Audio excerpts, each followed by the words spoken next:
A nadie podía pasar desapercibidos las consecuencias de los bombardeos masivos, pero quienes allí se reunieron fueron los triunfadores de la guerra. En tal sentido, era impensado que condenaran abiertamente los ataques civiles. Sin embargo, se abrió un camino que luego sería ampliado en 1977 por la Conferencia Diplomática sobre Reafirmación y Desarrollo Internacional Humanitario Aplicable en los Conflictos Armados. En 1949 no se condenó categóricamente y abiertamente el ataque a blancos civiles, pero se establecieron limitaciones y, lo que es más importante desde nuestro punto de vista, se depositó en manos de las partes beligerantes la posibilidad de designar zonas y localidades sanitarias y de seguridad para proteger de los efectos de la guerra a los heridos, a los enfermos, a los inválidos, a los ancianos, a los niños menores de 15 años, a las mujeres encintas y a las madres de niños de menos de 7 años. El concepto no era el concepto de protección de la población civil, pero al menos se aproximaba a él.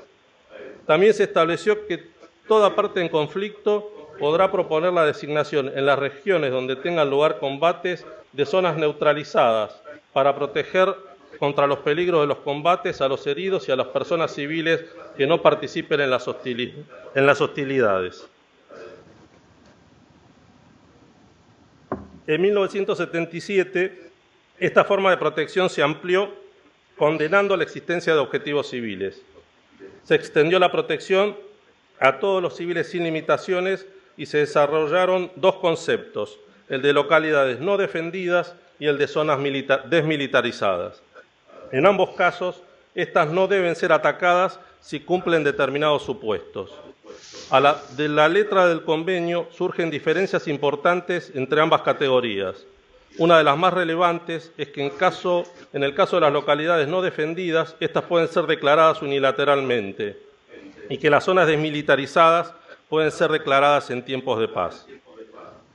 Si bien ambos convenios protegen exhaustiva y genéricamente a la población civil, se establece la posibilidad de preservar territorio de los conflictos bélicos en la medida de que estos sean declarados específicamente. Este concepto existía previamente, como lo mencionó el general Balsa, a través de las ciudades abiertas. Si bien no siempre tuvo éxito, ni siquiera parcial, gracias a que fueron declaradas abiertas las ciudades que mencionaba el general Balsa, París, Roma, Florencia y Atenas, los civiles de esas ciudades no sufrieron las consecuencias de la guerra y se pudieron preservar los monumentos históricos que en ella hay. Los tratados que mencionábamos antes han mejorado el concepto de ciudades abiertas porque el concepto de ciudad abierta supone la rendición de la ciudad. El concepto de zona desmilitarizada no supone la rendición de la ciudad ante la fuerza invasora. Entonces, con las imperfecciones que caracterizan a cualquier proceso donde se trata de imponer la fuerza, existen instrumentos que han mostrado relativa eficacia en la prevención de ataques masivos a ciudades. El punto crucial es que requiere, para que sean efectivos, que las ciudades sean declaradas explícitamente como zonas desmilitarizadas. Para ello existen requisitos en cuanto a la ausencia en su territorio de soldados, depósitos de armas y obviamente el requisito de no llevar adelante desde allí hostilidades. La ciudad de Buenos Aires, como mencionaba el general Balsa, y la mayoría de las ciudades de la región cumplen con estos requisitos, pudiendo ser declaradas como desmilitarizadas sin mayor esfuerzo. La Cruz Roja, las Naciones Unidas o un organismo regional podrían ser los garantes del cumplimiento de las exigencias descriptas. Forzosamente, el desarrollo de esta idea tiene que tener características multilaterales, para que la acción unilateral de un país no sea interpretada negativamente por otro. En un comienzo, el impulso debe ser dado por la sociedad civil, desde la cultura, las organizaciones religiosas y las ciudades, y luego reclamarle a los gobiernos que cumplan con la declaración de las ciudades como territorios desmilitarizados. Los americanos no nos hemos caracterizado por tratarnos amablemente en los conflictos internos, ni en el norte ni en el sur. Sin embargo, podemos considerar a nuestra región como una región de paz. En el siglo pasado, solo se dieron en América algunos conflictos armados entre naciones. Los únicos ataques de la aviación a ciudades se han producido en golpes de Estado en Santiago de Chile y en Buenos Aires. La mayoría de los diferendos se vienen resolviendo por vía diplomática o recurriendo a cortes internacionales. Esta circunstancia es una ventaja para poder desarrollar nuestro proyecto. Hasta la Primera Guerra Mundial, los países americanos se negaron a intervenir en las guerras europeas. Quien rompió la regla fue el presidente Woodrow Wilson, quien dijo que ganaría la guerra para terminar con las guerras. Se equivocó. Sin embargo, con su conocida propuesta de 14 puntos, dio origen a la Sociedad de las Naciones, el embrión de las Naciones Unidas y del sistema jurídico internacional que hoy tenemos, dando lugar efectivamente a la propuesta formulada por Immanuel Kant en el siglo XVIII sobre una institucionalidad internacional para la paz. La guerra es una enfermedad. Podemos tener los mejores antibióticos, pero la mejor estrategia contra ella es la prevención. La vacuna, como decía el general Balsa, es el derecho internacional y la política.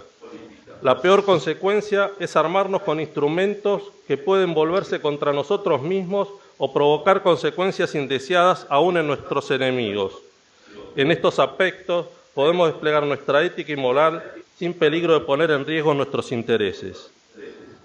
Si no existen objetivos urbanos significativos en los programas de defensa, los recursos en ese propósito podrán destinarse a otras estrategias como la protección del litoral marítimo. Si no existiesen objetivos urbanos significativos, los recursos destinados a bombas de demolición podrían ser destinados a otros que garanticen la defensa en el mar. En el Mercosur tenemos experiencia de cómo los acuerdos políticos nos permiten reorientar los recursos militares en un mejor sentido. Es difícil pensar en un mundo sin guerras, del mismo modo que era difícil pensar a principios del siglo XVIII en un mundo sin esclavitud, sin aristocracia, sin colonialismo, sin discriminación. ¿Quién podía pensar a principios del 1800 que se podía eliminar la esclavitud como una forma generalizada de producción? ¿Quién podía pensar en aquel entonces que la República podía gobernar la mayoría de las naciones? ¿Quién podía pensar en la autodeterminación de las naciones? Por suerte, hubo muchos que, considerando la historia y los prejuicios, se le opusieron y así lo hicieron. A ellos le debemos el mundo mejor en el que vivimos. Si hubo quienes tuvieron aquellos objetivos imposibles y los consiguieron, ¿por qué no plantearnos en el siglo XXI el fin de las guerras como una forma de solucionar los conflictos o al menos que éstas abandonen a los civiles como blanco fundamental? Las personas que se opusieron a la esclavitud, a la aristocracia, al colonialismo y al racismo no eran distintas a nosotros. Del mismo modo que en otros tiempos se le dio una chance a la libertad y a la igualdad, creo que hoy le podemos dar una oportunidad a la paz. Muchas gracias.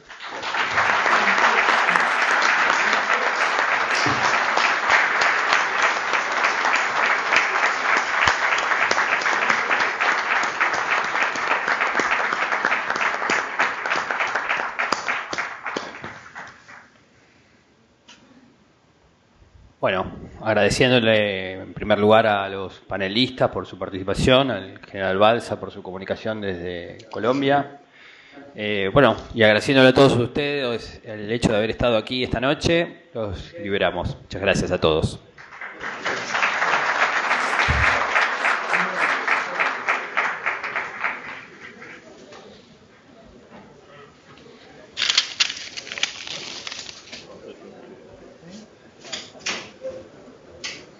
Bueno, ¿cómo estuvo la reunión?